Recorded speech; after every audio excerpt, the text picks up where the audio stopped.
Well, I think there's a lot of things you can think about an individual, but when we think about Tom, what stands out is his ability to have fun. And it's not fun at the expense of others. Many times it's fun at his own expense.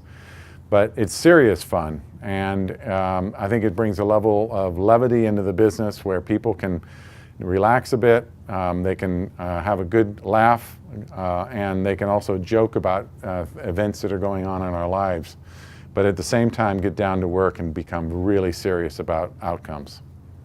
Yeah, Tom's cell phone, must be nearby. His call sign is a crying baby. And so that's what I heard it too. Okay. Quit listening at the door, Tom. You can just come in if you want.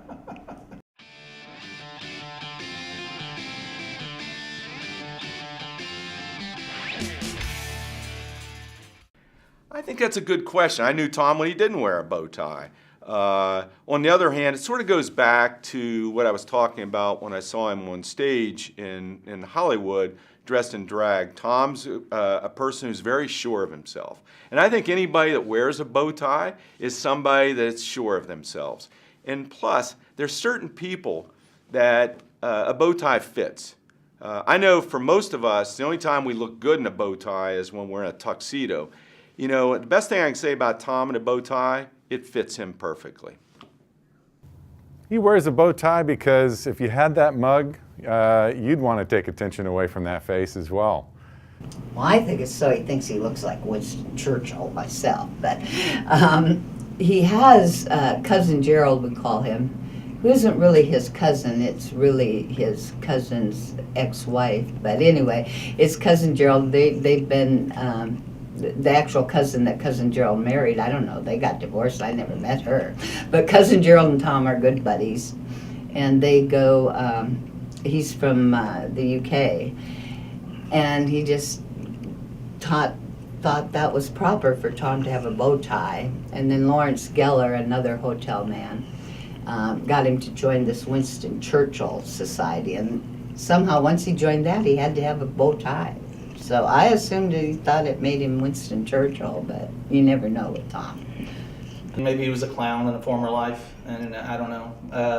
No, I think he just likes them. I think he likes the way that it looks on him, and he's always worn one as long as I've known him, and it looks good on him. So I think that's it. Not everybody can pull off a bow tie. No, I certainly couldn't pull off a bow tie. So.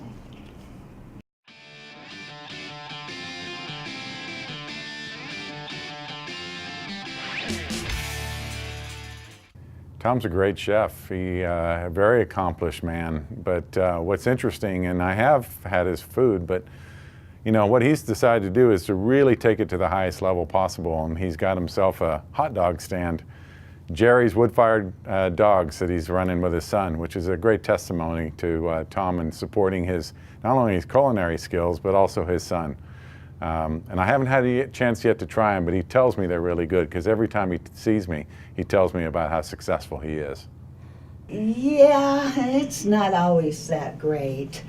It was, when our company was very small, we would have Christmas dinner at his house, and his parents would come down and help him cook, and he and his dad would always do a wild game dish. Well, that year they were going to do buffalo, so they put me in charge of purchasing the buffalo. So I went to Central Market and ordered a gazillion pounds of buffalo. And I thought it was kind of odd they didn't have any. They had to order it, and it took several weeks. Well, we did discover that water buffalo is not really edible.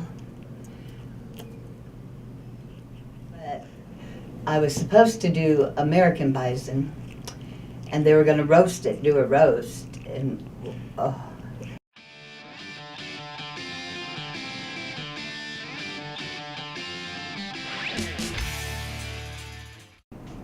Well, he's a big guy with a goatee and a bow tie. No, I think he's I think he's so recognizable in the industry because, you know, he's got such a great reputation in the industry. He's been part of the industry for a long time. He is he's a really great guy, and he's very knowledgeable about the industry. He's involved in a lot of different things. in the industry and a lot of different committees, governmental affairs, things of that nature. And so I think that, everybody knows Tom, everybody likes Tom, and Tom is a great ambassador for the industry. He clearly is somebody who has transformed part of the industry with FelCor and his activities inside things like the PAC, the hotel PAC, and so forth. But I would say the thing that is most important to me, regardless of how much money you've made, or regardless of the position that you've reached in your company or inside the industry, at the end of the day, when all that's put aside, I don't think there's any better testament to a person's character than saying he's a friend, and Tom is a friend.